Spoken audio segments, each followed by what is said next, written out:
வாழ்க வளமுடன். ஓம் நமச்சிவாய. அனைத்து தமிழ் உள்ளங்களுக்கும் வணக்கம்.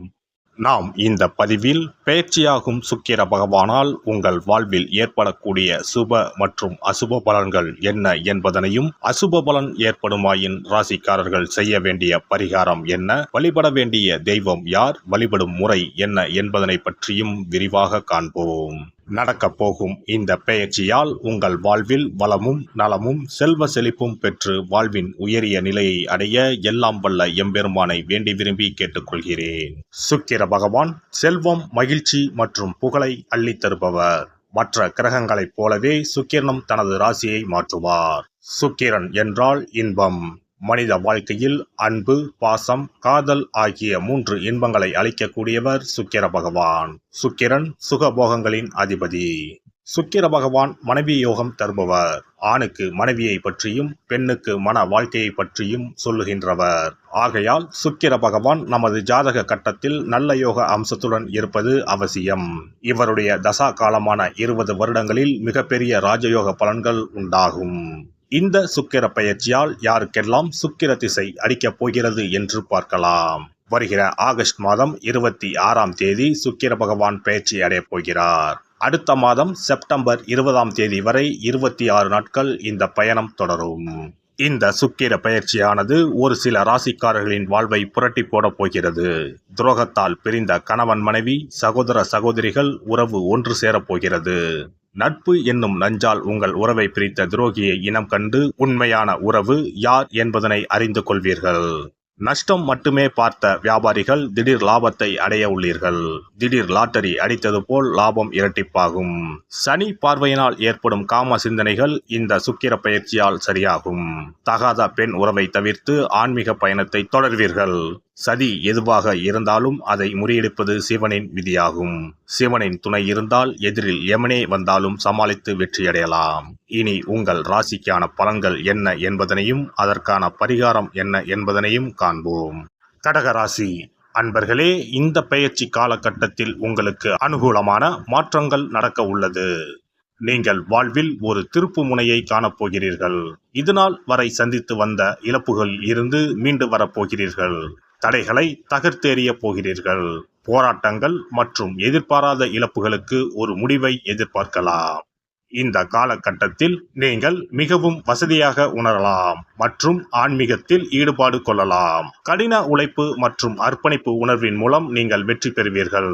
உத்தியோகத்தின் மூலம் ஆதாயம் பெற தாமதங்கள் இருக்கலாம் என்றாலும் நீங்கள் நீடித்த ஆதாயம் பெறுவீர்கள். முந்தைய போராட்டங்களில் இருந்து மீண்டு வருவீர்கள் என்றாலும் சில சிறிய சவால்களை நீங்கள் சந்திக்க நேரலாம். எனவே எந்த ஒரு காரியத்தையும் திட்டமிட்டு செயல்படுங்கள். அதன் மூலம் நேர்மறையான முன்னேற்றத்தை நீங்கள் காணலாம்.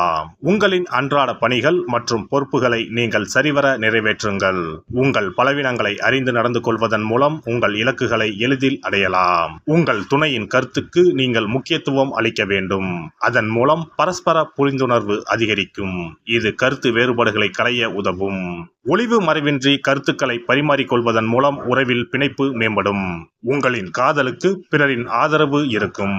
உங்கள் தந்தையின் ஆதரவு தேவைப்பட்டால் நீங்கள் உங்கள் கோரிக்கையை நேரடியாக தெரிவிக்கலாம்.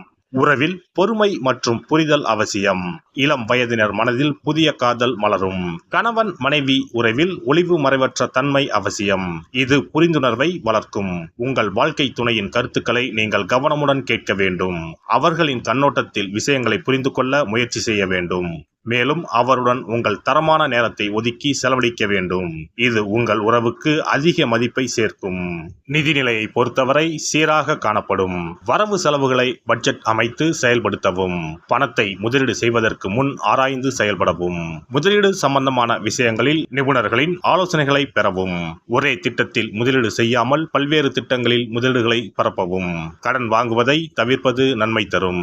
அவசியம் தேவை என்றால் மட்டும் உங்களால் திருப்பி செலுத்தும் அளவுக்கு ஏற்ப கடன் வாங்குவது நல்லது. எனவே கடன் வாங்கும் போது கவனமாக இருக்க வேண்டும். உங்களின் எதிர்காலம் உங்கள் கைகளில் உள்ளது என்பதை நினைவில் கொள்ளுங்கள். எனவே நீங்கள் புத்திசாலித்தனமாக இருக்க வேண்டும். மாணவர்கள் கடின உழைப்பு உழைப்பை மேற்கொள்வதன் மூலம் படிப்பில் வெற்றி காணலாம். அர்ப்பணிப்பு உணர்வுடன் படிக்க வேண்டியது அவசியம். மாணவர்கள் மனதில் தன்னம்பிக்கை மேம்படும். மாணவர்கள் தங்கள் திறமைகளை வெளிப்படுத்த தக்க காலகட்டம் இதுவாகும். நல்ல மதிப்பெண்களை இலக்காக கொண்டு செயல்படுங்கள். ஆழ்ந்த ஈடுபாடு நீண்ட காலத்திற்கு உங்களுக்கு பயனளிக்கும். புதிய விஷயங்களை, திறன்களை கற்றுக்கொள்ள இந்த நேரம் சரியானதாக தெரிகிறது. உங்களின் தனித்துவமான எண்ணங்கள், ஆராய்ச்சிகள் மற்றும் யோசனைகள் மற்றவர்களை ஈர்க்கக்கூடும். உங்கள் பேச்சில் கவனமாக இருங்கள். உங்கள் திறமைகள் போட்டித் தேர்வுகளில் வெற்றி பெற உதவும். நேர்மறையான அணுகுமுறையை பேணுவதன் மூலம் உங்கள் கல்வி முயற்சிகளில் புதிய உயரங்களை அடையலாம். உடல் ஆரோக்கியத்தை பொறுத்தவரை சற்று கவனம் செலுத்துங்கள். சிறிய உடல் உபாதைகள் என்றாலும் அவற்றை உடனடியாக நிவர்த்தி செய்ய முயலுங்கள். தேவைப்படும் மருத்துவ பரிசோதனைகள், ஆரோக்கியமான பழக்க வழக்கங்கள் மற்றும் சீரான வாழ்க்கை முறை ஆகியவை உடல் நல உபாதைகளை கணிசமாக குறைக்கும். மன ஆரோக்கியம் உடல் ஆரோக்கியத்திற்கு முக்கியம். எனவே மன அழுத்தம் இன்றி இருங்கள். அதற்கு யோகா அல்லது தியானம் மேற்கொள்ளுங்கள். உடல் ஆரோக்கியத்திற்கு உடற்பயிற்சி மேற்கொள்ளுங்கள். உங்கள் நோய் எதிர்ப்பு சக்தியை வெளிப்படுத்திக் கொள்ளுங்கள். பழங்கள், காய்கறிகள், முழு தானியங்கள் போன்ற ஊட்டச்சத்து நிறைந்த உணவுகள் மற்றும் சுறுசுறுப்பாக இருக்க சிறந்த உணவு திட்டத்தை தேர்வு செய்யவும். சிறப்பு தொகுப்பு: கழுத்தை நெரிக்கும் கடன் பிரச்சனையால் கஷ்டப்படுபவர்களுக்கு எளிய பரிகாரங்கள் உள்ளன. ருண, ரோக, சத்ரு இந்த மூன்றுமே மனிதர்களை வெல்லக்கொள்ளும். அதிலும் கடன் பிரச்சனை கவலையை ஏற்படுத்தி மனிதர்களை கலங்க வைத்துக் கொள்ளும். கடன் பிரச்சனையால் கஷ்டப்படுபவர்களுக்கு எளிய பரிகாரங்கள் உள்ளன. இந்த எளிய பரிகாரங்களை நம்பிக்கையோடு செய்தால் நிச்சயம் பலன் கிடைக்கும். ஒருவரின் ஜாதகத்தில் 6ஆம் இடம் கடன் ஸ்தானத்தை குறிக்கும். கடன் பிரச்சனையால் இன்றைக்கு பலரும் தற்கொலை செய்து கொள்கின்றனர். சக்கரத்தாழ்வார் அருள் இருந்தால் கண்டிப்பாக கடன் பிரச்சனைகள் நீங்கும். பெருமாள் கோவிலுக்கு சென்று சனி மற்றும் புதன் கிழமைகளில் சக்கரத்தாழ்வார் சன்னதியில் துளசி மாலை சாற்றி 12 முறை வலம் வர வேண்டும். ஒவ்வொரு முறை வலம் வரும் பொழுதும் கடன் தீர்வதற்கு மனமுருக நம்பிக்கையோடு வேண்டிக் கொள்ள வேண்டும். தொடர்ந்து 12 வாரங்கள் செய்தாலே கடன் பிரச்சனை தீர்ந்து மன நிம்மதி ஏற்படும். மேசராசியில் பிறந்தவர்கள் தயிரை கொண்டு இனிப்பு பலகாரம் செய்து ஒவ்வொரு வெள்ளிக்கிழமையும் மாலை வேளையில் பசுவுக்கு கொடுத்து வர கடன் பிரச்சனைகள் தீரும். விருச்சிக ராசியில் பிறந்தவர்கள் ஞாயிற்றுக்கிழமை அன்று லட்சுமி நரசிம்மருக்கு காய்ச்சிய பசும்பால் அல்லது பானகத்தை பிரசாதமாக வைக்க வேண்டும். 48 நாட்கள் இந்த பூஜையை செய்தால் கடன் தொல்லையில் இருந்து விடுபடலாம். ரிஷபராசியில் பிறந்தவர்கள் ஜவ்வரிசி கொண்டு இனிப்பு தயாரித்து அதை வெள்ளிக்கிழமை என்று பசுவிற்கு மாலை வேளையில் கொடுத்து வர கடன்கள் அடைந்து சுகம் பெறலாம். துலாம் ராசிக்காரர்கள் பசும்பாலை சுக்கிர ஓலையில் வில்வ மரத்திற்கு ஊற்றவும். 24 வெள்ளிக்கிழமை செய்திட நிச்சயமாக கடன் தீரும். வெள்ளிக்கிழமையில் அரச மரத்தடி விநாயகருக்கு அகலில் 11 தீபமும் 11 முறை வலம் வந்தும் வழிபட்டால் கடன் தீரும். மிதுன ராசிக்காரர்கள் தினசரி சிறிது தயிர் சேர்த்து குளித்து வரவும். கடன்கள் நீங்கும். மாலை வேளையில் சூரிய தரிசனம் அஸ்தமனத்துக்கு முன் செய்து வரவும். கன்னி ராசிக்காரர்கள் சனிக்கிழமைகளில் உளுந்து வடை தானம் செய்யவும். அதை நீங்கள் உண்ணக்கூடாது.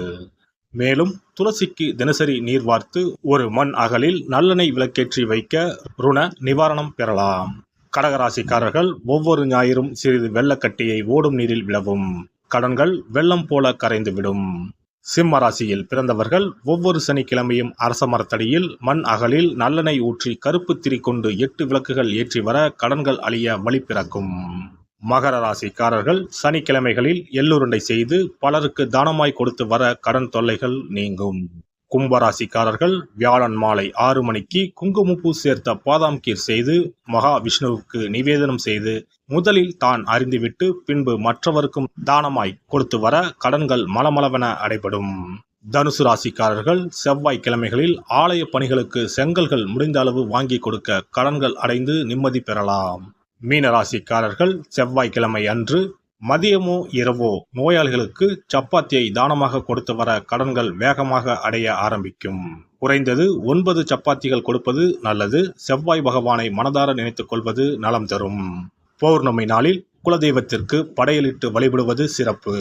குலதெய்வ படம் இல்லாதவர்களும் குலதெய்வம் பற்றி தெரியாதவர்களும் 5 முக குத்து விளக்கை பூஜை அறையில் ஏற்றி வைத்து படையல் போட்டு கற்பூர ஆரத்தி காட்டி கடன் பிரச்சனை நீங்க மனதார வேண்டிக் கொள்ளலாம்.